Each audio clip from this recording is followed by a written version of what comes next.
Mula nang maging pensioner ang 78 taong gulang na si Amonio Manuel. Taon-taon siyang nagpupunta sa PVAO o Philippine Veterans Affairs Office sa Quezon City para sumailalim sa validation. Proseso para malaman kung buhay pa ang isang veterano. Parang pasyal na rin po niya kasi wala naman po siyang ginagawa sa bahay. Mahalaga ang validation para magtuloy-tuloy ang pensyon niyang nasa 6,700 pesos kada buwan. Maaari naman daw na magpadala na lang ng litrato na may hawak na dyaryo at iba pang dokumento ang isang veterano. Pwede rin daw sa pamamagitan na lang ng video call gawin ang validation. Ito ay proof of life na ang pensioner ay buhay pa.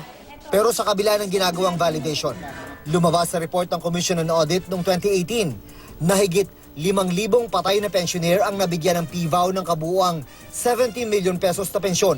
Lumabas din sa report na sa 70 million pesos na ibinayad, nasa mahigit 33 million pesos pa lang daw ang nababawi ng PVAO at meron pang balanse na lagpas 36 million pesos.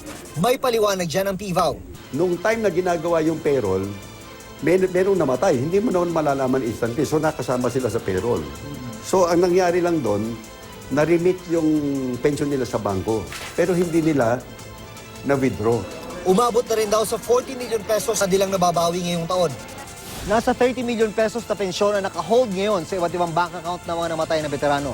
Ito ang perang hindi pa nare-recover ng PVAO dahil sa mga documentary requirements ng mga bangko.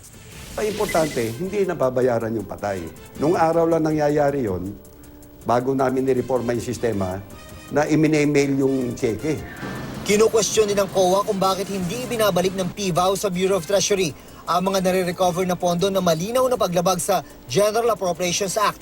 Paliwanag ng PVAO, may clearance ito ng Department of Budget and Management na sa halip na ibalik ang pondo ay gamitin na lang ito para mabayaran ang mga obligasyon sa mga veterano.